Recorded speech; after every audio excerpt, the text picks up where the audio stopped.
Feliz por tudo aquilo que Deus tem feito, né? Durante esse domingo, né? Hoje de manhã no primeiro culto, nós fomos lá para Sorocaba, um culto maravilhoso, e nós estamos aqui agora felizes.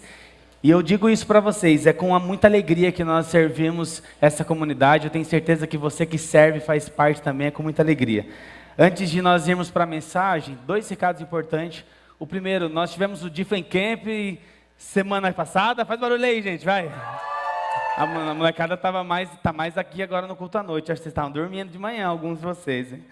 E além desse evento, nós também encontramos alguns itens na igreja. E lá no final vai ter, né, Chay, ainda uma mesa lá com os achados e perdidos. Talvez você fale assim, onde está aquela nota de... Tô brincando, né? Tô brincando. Mas é alguma peça de roupa, alguma coisa assim, né? Não vou entrar muito em detalhes, depois você procure lá o que é seu, meu irmão. Leve para sua casa, lave, guarde bem bonitinho, tá bom, turma? Beleza? E outro recado importante, a partir do próximo domingo, nós iniciaremos uma série com o pastor Mateus, que tem como título Legado, né? Então você possa se organizar para você estar aqui, participando dessa série, não perca, realmente vai ser muito edificante para as nossas vidas, então fica essa informação e esse recado para vocês. Mas hoje, né, não menos importante, nós vamos falar sobre um tema que tem como título Fruto Digno de Arrependimento. Eu queria que você abrisse a palavra de Deus em Mateus capítulo 3. Mateus capítulo 3, versículo 1 ao 17.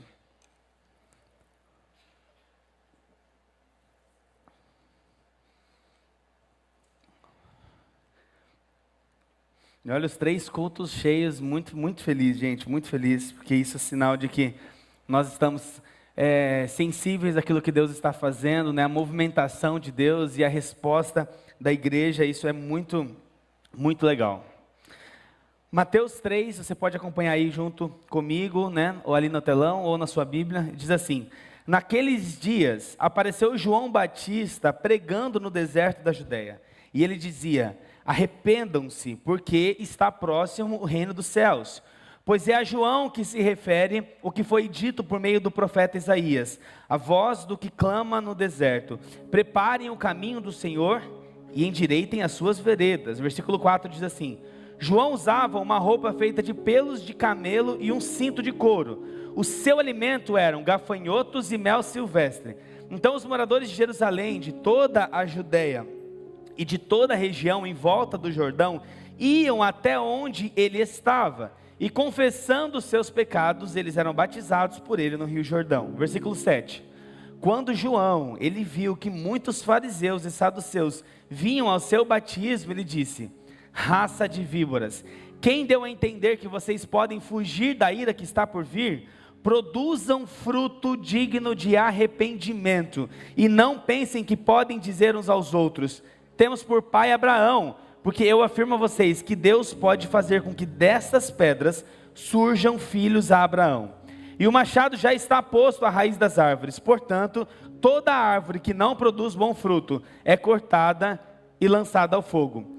Eu batizo, versículo 11, eu batizo vocês com água para arrependimento, mas aquele que vem depois de mim é mais poderoso do que eu, do qual não sou digno de carregar as sandálias. Ele os batizará com o Espírito Santo e com fogo. Ele tem a pá em suas mãos, limpará a sua eira e recolherá o seu trigo no celeiro, porém queimará a palha no fogo que nunca se apaga. Versículo 13, por esse tempo Jesus foi da Galiléia para o rio Jordão, a fim de que João também o batizasse. João, porém, quis convencê-lo a mudar de ideia, dizendo: Senhor, eu é que preciso ser batizado por você, e é você que vem a mim? Mas Jesus respondeu: deixe por enquanto, porque assim nos convém cumprir toda a justiça. Então ele concordou, e depois de batizado, Jesus logo saiu da água. E eis que os céus se abriram, e ele viu o Espírito de Deus descendo como pomba vindo sobre ele. E eis que uma voz dos céus dizia: este é o meu Filho amado, em quem eu tenho prazer. Feche seus olhos nessa noite. Senhor, obrigado, Pai, por este momento de adoração. Obrigado por tudo que nós fizemos até agora. O Senhor conhece o nosso coração, e a Tua palavra, ela é aquela que traz norte, é aquela que traz vida, é aquela que traz mudança, é aquela que traz transformação. Senhor, e nós te honramos pela palavra que é escrita, que está disponível e que nós temos acesso. Senhor, eu oro para que nessa noite nós possamos sair daqui motivados, edificados, impactados pelo poder da Tua palavra. Que não seja eu, mas que seja o Senhor, em nome de Jesus. Amém, queridos? Quando nós olhamos para esse relato de Mateus capítulo 3, nós vemos basicamente a história de um homem chamado João Batista, e ele é a personagem central desse texto. Nós vemos um homem que aparece anunciando a chegada do reino dos céus. Ele vem trazendo uma mensagem que trazia alguns princípios, que trazia alguns valores e que anunciava a chegada de alguém que viria após ele. A Bíblia diz que ele começa a pregar sobre arrependimento, as pessoas começam a se aproximar dele e as pessoas confessam os seus pecados, são batizadas e ele começa a fazer com muita ousadia parte de todo esse processo. Nós vemos nesse texto aqui também que um grupo de pessoas se aproxima de João Batista, que nós caracterizamos como alguns líderes religiosos, são os fariseus e os saduceus. Eles se aproximam e João, ele critica, ele confronta o estilo de vida que aqueles homens levavam. Ele inclusive traz uma palavra forte em relação àquele grupo de pessoas que trazia um estilo de vida atrelado à maldade, à hipocrisia, à mentira. E ele fala sobre a importância de vivenciarmos um arrependimento, o que ele chama de que o nosso comportamento seja uma mudança e fruto, é o título da mensagem, que nós possamos produzir frutos dignos de arrependimento. João estava trazendo na sua fala uma mensagem genuína e profunda sobre arrependimento. E a Bíblia diz que neste mesmo cenário, o próprio Jesus se aproxima. E Jesus se aproxima para também dizer assim: João, eu também vim para ser batizado por você. E João, não, Senhor, eu é que careço de ser batizado pelo Senhor.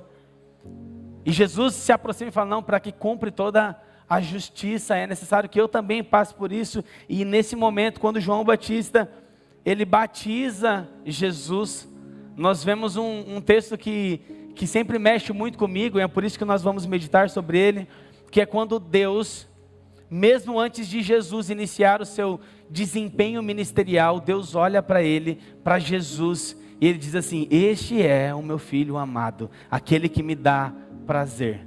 Nós temos uma cena onde há uma manifestação da Trindade, o Deus Pai representado por essa voz declarando que ele era o Filho amado, o Espírito Santo representado por uma pomba, e Jesus, o próprio Jesus recebendo essa declaração do Pai. Para mim isso é maravilhoso. E nós vemos que depois de passar por todo esse processo, no capítulo 4, Jesus ele é direcionado para o deserto, onde ele seria tentado por Satanás. Queridos, nós hoje, nessa noite, eu queria que nós dividíssemos, nós temos N formas de nós tirarmos alguns aprendizados da palavra de Deus, mas nessa noite nós vamos dividir em 3 principais partes.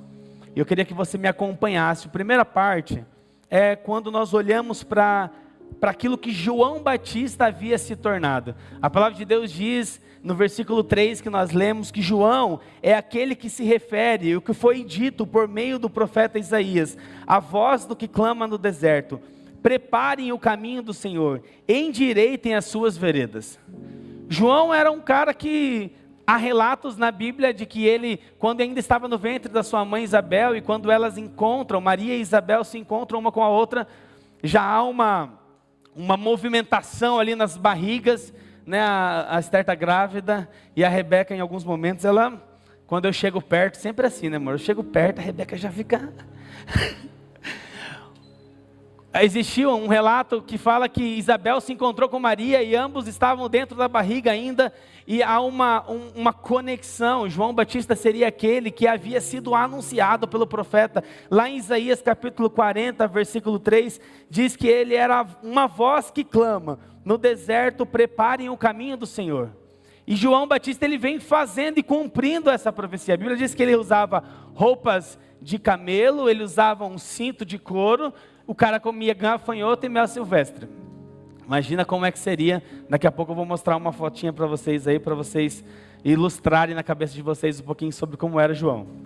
Tem algumas pessoas que estão assistindo essa mensagem pela terceira vez, ou gostaram muito, ou ainda não entenderam. O pastor é um deles, então, pastor, fica. Meus pais também. Brincadeira.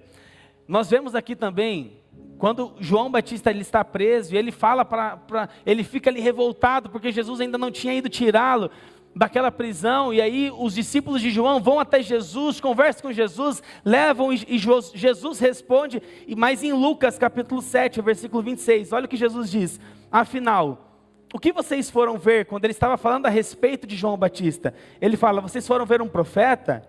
Eu lhes digo, João Batista é mais do que um profeta. Este é aquele a respeito de quem está escrito: enviarei o meu mensageiro à tua frente, ele preparará o teu caminho diante de ti.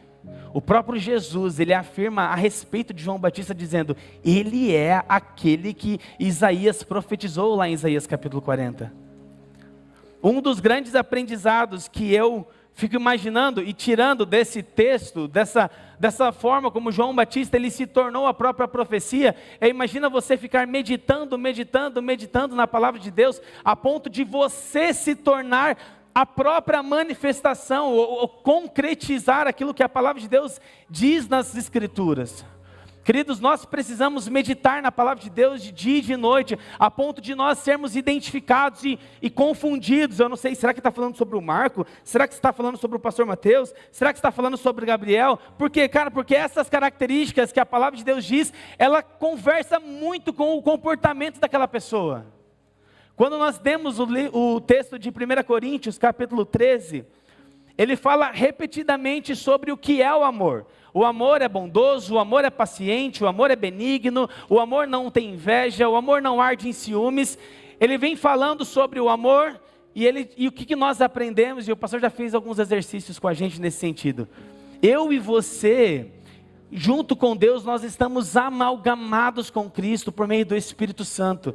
E a palavra de Deus diz que se Deus é amor, logo eu e você, por causa do Espírito Santo que habita em nós, também somos amor.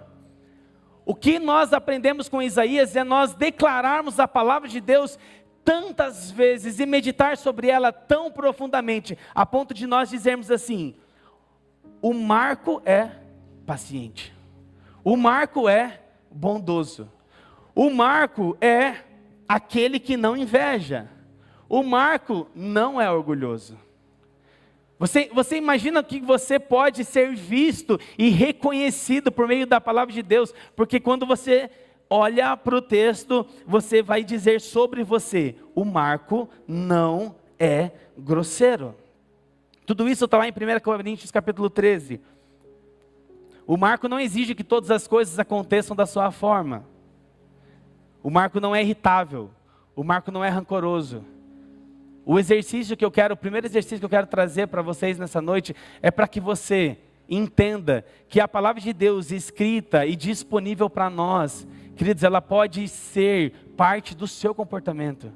Nós precisamos viver dias onde as pessoas, ao lerem a palavra de Deus, reconheçam. Elas não podem olhar a palavra de Deus e ver comportamentos de Jesus e falar assim: ah, mas você serve o mesmo Jesus das Escrituras?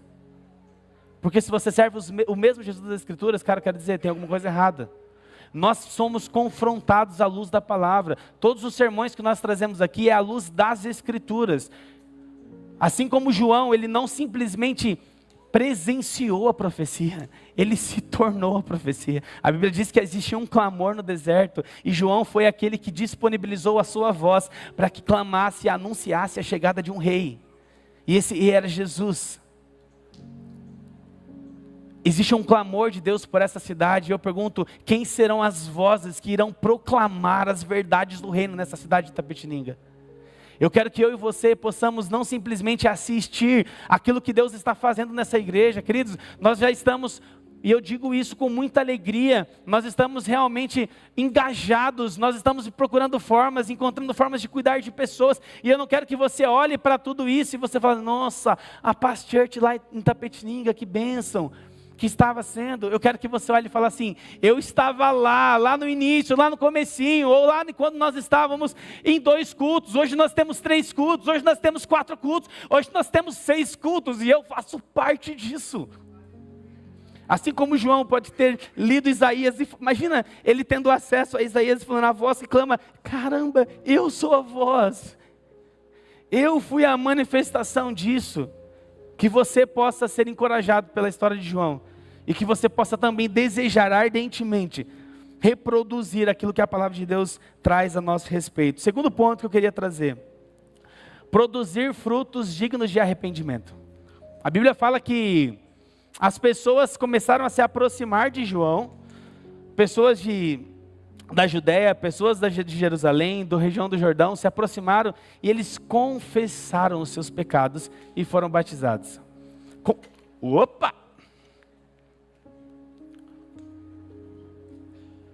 Confessar pecados é uma prática bíblica e a gente vê isso em vários momentos, em várias passagens. Eu diria para você que hoje eu vejo como uma das grandes dificuldades do cristão ser transparente, rasgar as suas vestes e de fato trazer nudez diante de uma situação, por alguns motivos, ou porque tem vergonha, ou porque tem medo do que vão pensar, ou porque ainda não entendeu o poder da libertação. Porque uma vez que nós entendemos, a gente teve o acampamento na semana passada com os jovens, e nós tivemos um momento maravilhoso no domingo à noite, e nós tivemos alguns testemunhos, algumas pessoas me procuraram depois, porque queriam e estavam ardentemente entendendo a importância de confessar pecados, e vieram confessando pecados, adolescentes confessando pecados, e eu fiquei maravilhado com isso, porque é esse o processo. Salmo 51 diz que o sacrifício que deseja é um espírito quebrantado.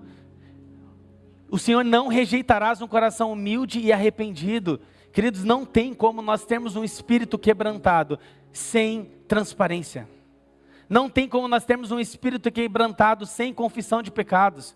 O que aqueles homens estavam fazendo ao se aproximar de João é o que eu e você precisamos fazer quando nós chegamos diante da palavra e quando nós encontramos com uma pessoa. Tiago diz sobre isso, nós já ministramos e vamos reforçar, porque se você não entender a necessidade da transparência e da confissão de pecados, você não vai ser liberto dessa prisão. E eu digo para você hoje, esse é o caminho. É vergonhoso, mas é pior você viver sobre uma nuvem que te esconde, que te oprime. Quantas histórias nós temos de pessoas que por muita dificuldade, por medo, por vergonha, não confessaram os seus pecados. Quando algumas pessoas chegaram, porque também não confessavam pecados, e porque também não estavam dispostos a viver um arrependimento genuíno, quando eles se aproximam de João Batista ele questiona esse estilo de vida. Quando os saduceus e os fariseus se aproximam dele, e ele fala assim: olha, raça de víboras. Põe lá agora, só para a gente dar uma quebrada nesse, e vocês perceberem. Põe a imagem aí para mim, por favor. Esse é o João Batista, olha só. Quem cria vergonha na cara, bando de falcianes. Mas João Batista, não podemos escrever isso. Então escreva: arrependei-vos, raça de víboras. Brincadeira, gente, é só um meme, tá? Aqui está João Batista com pelo de camelo, roupa de coco, cinto de couro, comendo gafanhoto. Tá aqui, tá brincando. É só para descontrair, tá, gente? De manhã a turma deu mais risada, pastor. Ah, agora deu certo, obrigado, viu? João Batista, ele fala sobre esse grupo de pessoas, ele fala assim: raça de víboras. Víboras é um tipo de cobra venenosa que traz menção à traição, à hipocrisia, à maldade.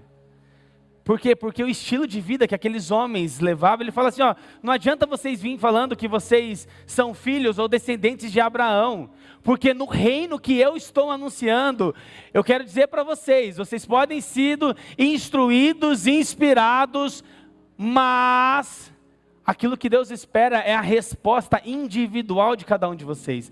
Você pode ser filho de crente, você pode ter sido filho criado na igreja. Queridos, um dia, você que é jovem, precisa tomar a sua decisão, tomar a sua atitude, porque você não pode ser eternamente conhecido como filho do Mário Sérgio. Eu quero ser conhecido como filho de Deus. Deus, ele não tem netos, Deus, ele tem filhos. E se você quer ser filho e filha de Deus, você precisa se posicionar como tal e dizer: eu reconheço Jesus como meu Senhor, como o Salvador da minha vida.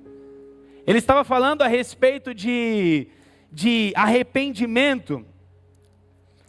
E o arrependimento é a palavra que provavelmente muitos de vocês já ouviram, mas é a palavra metanoia, que está ligado a você fazer o inverso de alguma prática específica. Nós temos aqui a imagem de um cardume de peixes.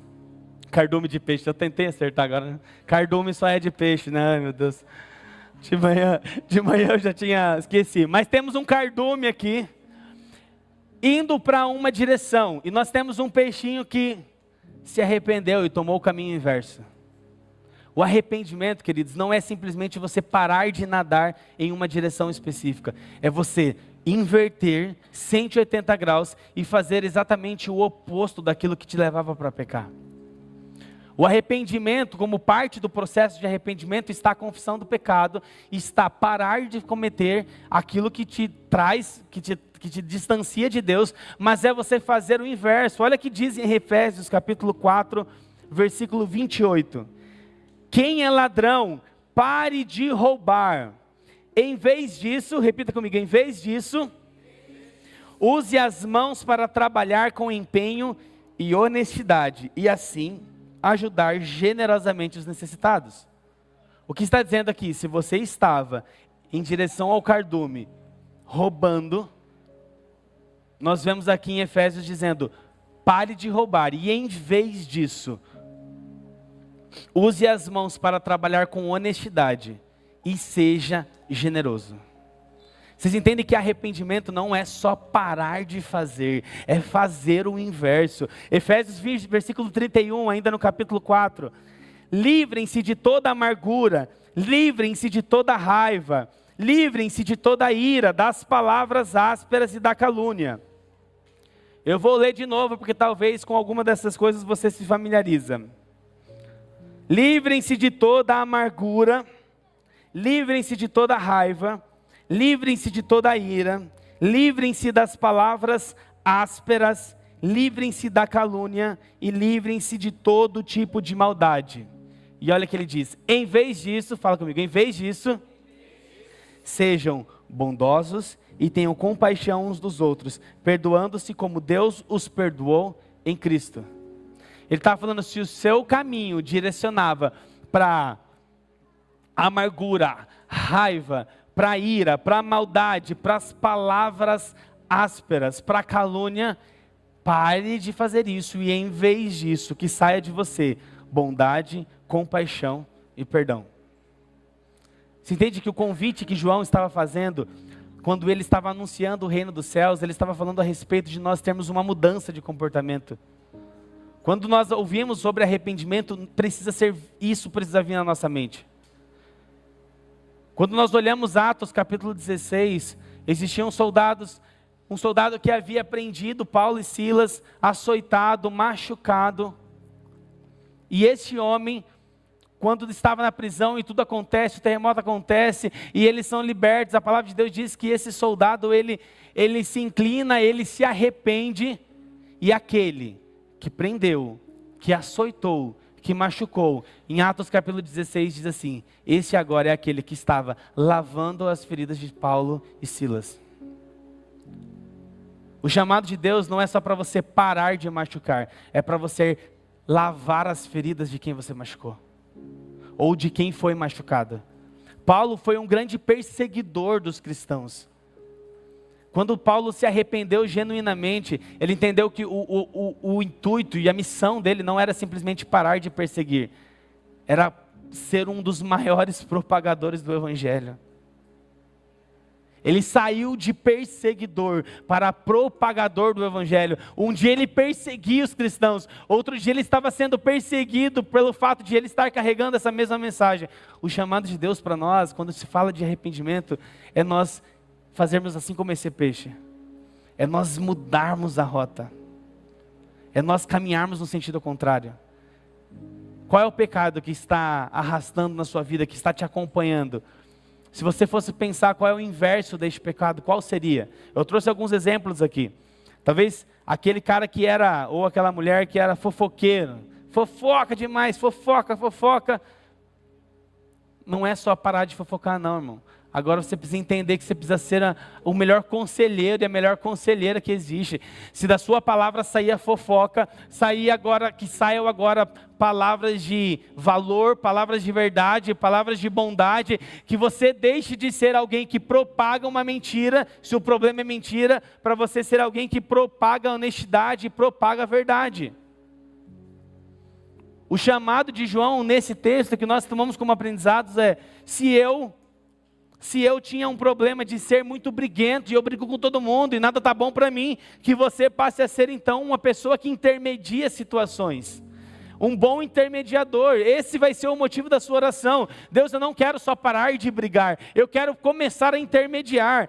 Se talvez o seu problema seja reclamação, reclamo de tudo, nada está bom para mim. O culto de manhã não está bom, o culto da noite não está bom, é porque está muito calor, é porque está muito frio, é porque está muito cheio, é porque está muito vazio. Se você era essa pessoa reclamão, passe a ser então essa pessoa que demonstra gratidão. É o inverso, a metanoia não é só deixar de fazer aquilo que você fazia. É por isso que João estava questionando e confrontando o estilo dos fariseus. Que eles queriam falar coisas, mas eles não estavam vivendo aquele tipo de vida. Eles não estavam vivendo frutos dignos de arrependimento. Frutos dignos de arrependimento é alguém que tinha, por algum problema, tempo gasto com impurezas, com pornografia. Essa pessoa entende que o arrependimento vai fazer com que ela não simplesmente deixe de ver pornografia. Essa pessoa ela vai passar a gastar tempo lendo as Escrituras, ouvindo mensagens, sendo edificadas, orando, jejuando. Qual é o seu pecado? Quais são as áreas que você tem lutado? Eu quero dizer para você, Deus ele não espera só que você deixe de fazer isso, Ele quer que você faça o inverso. Ele quer que você cumpra isso de forma integral, genuína. Amém, queridos? E tem uma terceira parte que fala sobre o batismo de Jesus.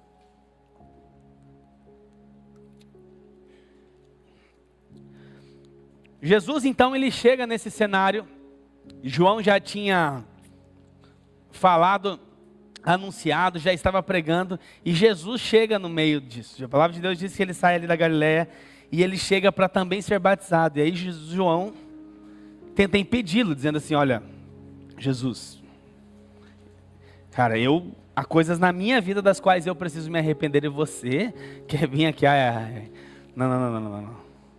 E Jesus fala assim: João, é importante que isso aconteça para que se cumpra toda a justiça. Jesus ele estava, queridos, nesse momento, anunciando, era um momento de anúncio de um novo tempo que estaria acontecendo.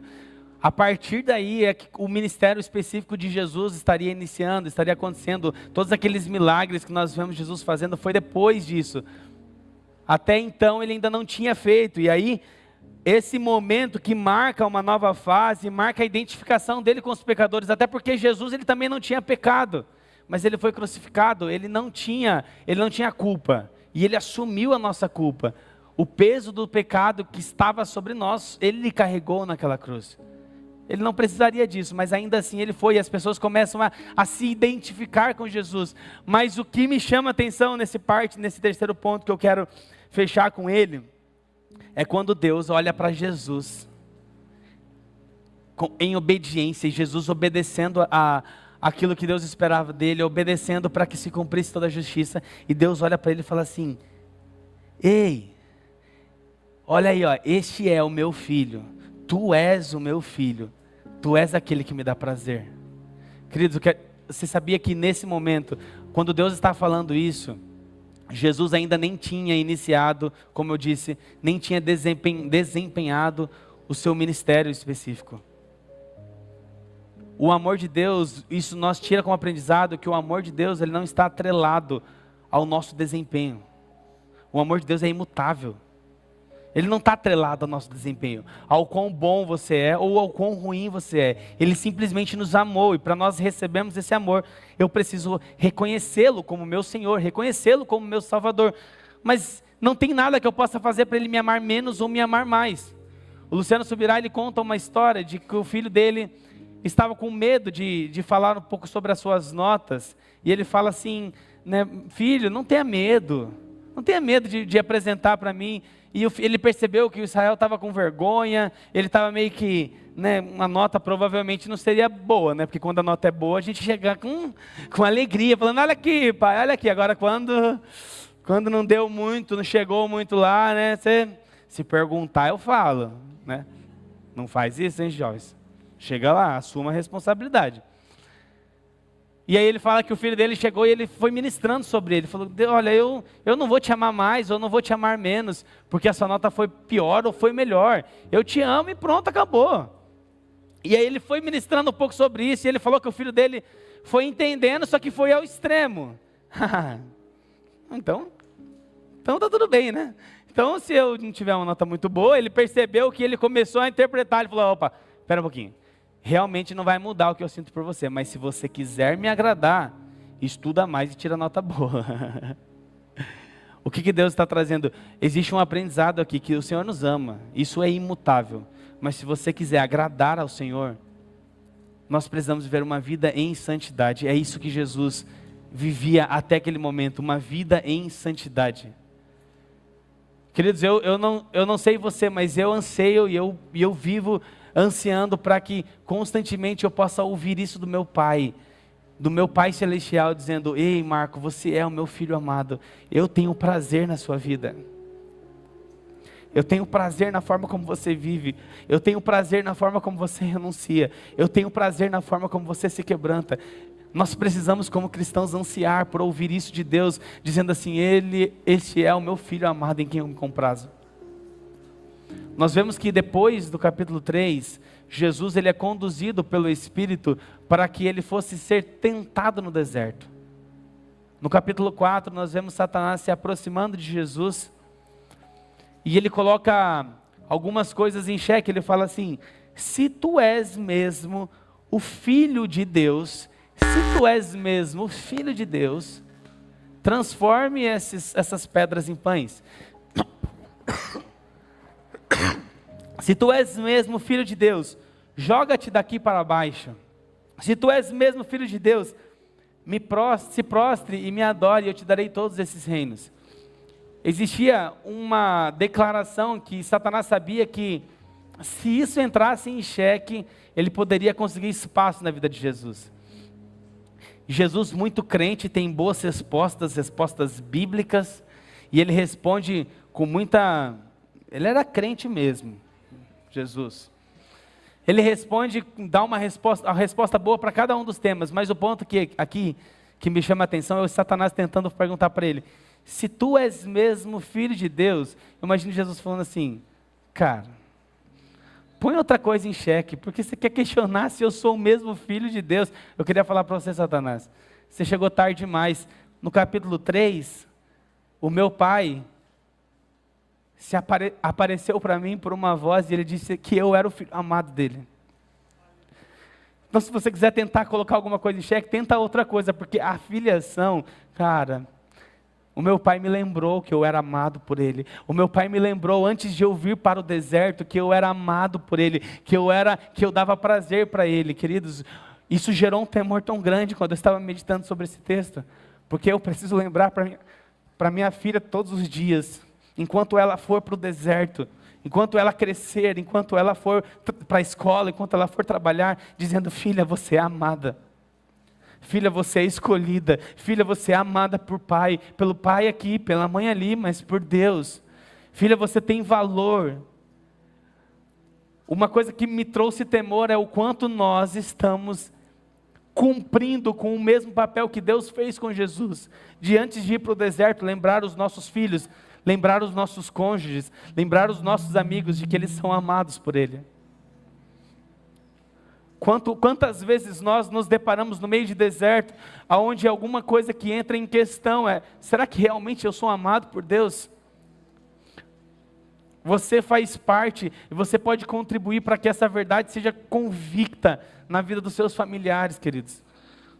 Para que quando eles estiverem no deserto, e serem questionados, ei, se você é mesmo filho de Deus, nós estávamos no acampamento, e nós sabemos que alguma das pessoas com quem eu lido, com quem eu converso, que tem dificuldade de aceitar a paternidade, porque porque não consegue identificar, não consegue reconhecer isso. Talvez alguns pais não fizeram bem o papel. Hoje você está aqui tendo acesso à palavra de Deus e tendo a oportunidade de ser e de fazer aquilo que Deus fez com o seu Filho Jesus. Você é amado por mim. Você é amada por mim. Nós meditamos nada diferente daquilo que está escrito em Mateus capítulo 3. Queria que vocês colocassem de pé nessa noite. Nós meditamos aqui sobre a forma como João se tornou a própria profecia. Nós olhamos aqui a forma como nós também podemos ser reconhecidos na palavra por cumprir aquilo que está escrito. Nós olhamos aqui sobre a importância da confissão de pecados. Eu quero enfatizar bastante essa parte. Eu sei como é libertador isso. Eu digo para vocês, não tentem omitir. Eu sei que é difícil, eu sei que é vergonhoso, eu sei que você possa pensar, eu não queria ter feito isso. Eu não queria ter que falar, mas irmão, você fez, você falou. O que está disponível para você agora é o arrependimento. O que está disponível para você agora é a mudança de comportamento. O que está disponível para você agora é a confissão de pecados. Talvez você foi traumatizado porque um dia você contou para alguém, porque você confessou para alguém, e essa pessoa saiu falando para todo mundo. Esse é um ponto importante. Você que é líder, você que recebe, você que ouve, toma cuidado com a sua língua, irmão. Porque nós estamos tratando de assuntos que são nobres, que são delicados, que são difíceis. Agora, para você que entende a necessidade disso, que está hoje ouvindo a forma como esses homens e mulheres se aproximaram de João e confessaram seus pecados, eu quero dizer para você, não há outro caminho se não for por meio da confissão de pecados. Confesse os seus pecados.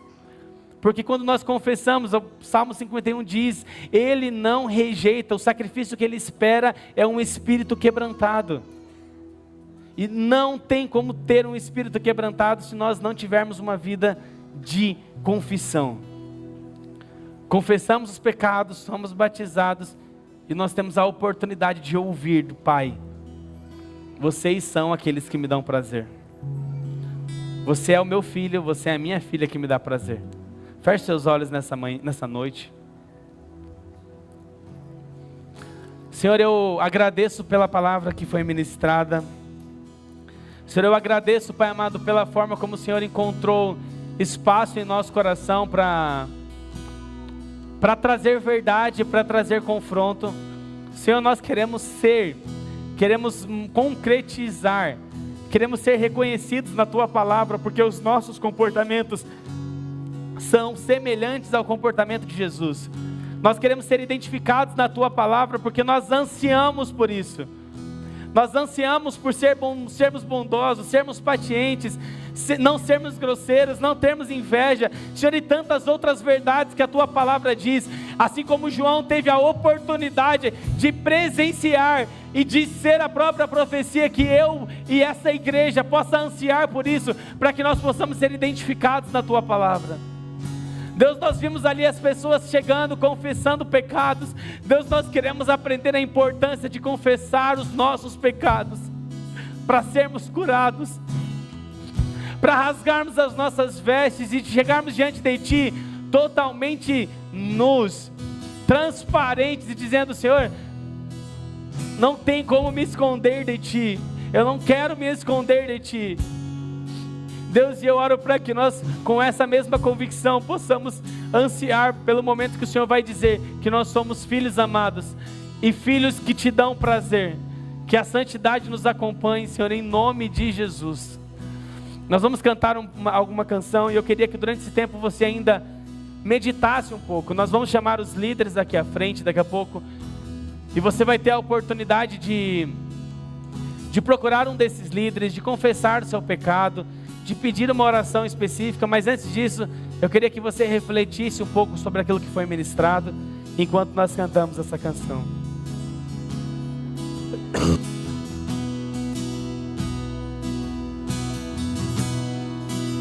Eu quero me apaixonar outra vez, eu quero me desesperar outra vez. quero perder o sono outra vez, queimando de amor por ti. Eu quero me apaixonar outra vez, eu quero me desesperar outra vez, eu quero perder o sono outra vez, queimando de amor por ti. Eu quero me apaixonar outra vez, eu quero me desesperar outra vez, eu quero perder o sono outra vez, queimando de amor por ti.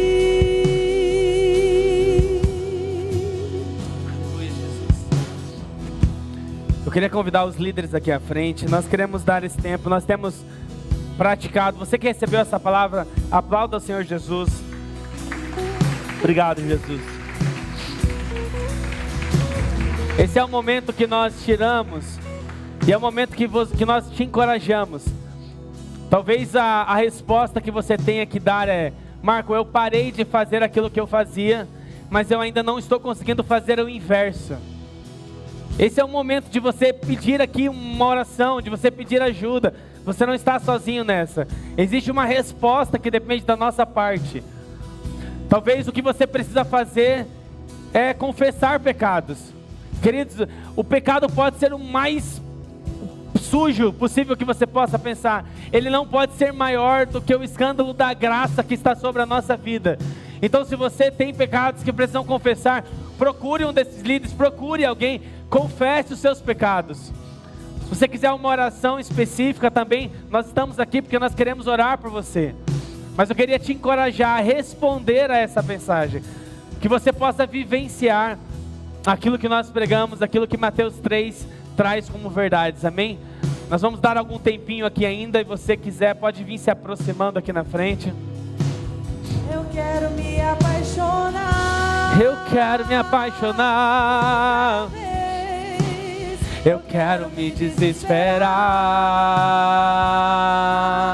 outra vez. Eu quero perder o sono. Oh, aleluia. Senhor, que haja resposta nessa noite, Pai. Nós queremos responder a Ti, Jesus. Nós queremos nos apaixonar por Ti. Eu quero me apaixonar. Aleluia. Oh. Outra vez.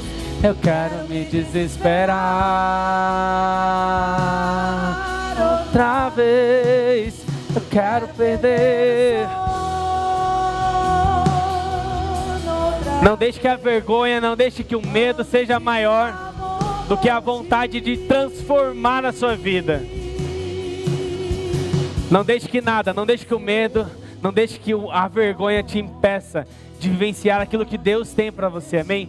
Senhor, obrigado por essa noite. Nós estamos aqui ainda, vamos continuar com esse tempo de oração. Eu oro para que haja resposta da tua igreja. Nós oramos, ó Pai amado, por resposta. Nós queremos responder. Nós queremos dizer: Senhor, eu não quero mais ficar preso nesse pecado. E se tiver que confessar, eu vou confessar. Mas eu vou ser curado. Em nome de Jesus.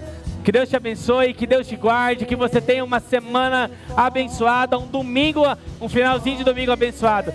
Que a graça do Senhor, a comunhão, a amizade do Espírito Santo estejam com todos vocês, hoje e para sempre, em nome de Jesus. Amém. Aleluia. Com teu favor, com teu amor, revela-te a mim, pois tenho sede, eu tenho fome, fome de ti. Eu tenho sede, eu tenho fome, Senhor, fome de ti. Eu tenho sede, eu tenho fome, Senhor, fome de ti. Cobre-me com teu favor, com teu amor, revela-te a mim, pois tenho sede, eu tenho fome, fome de Eu tenho sede, eu tenho fome, fome de ti. Eu tenho sede, eu tenho fome, fome de ti. Cobre-me com teu favor, com teu amor.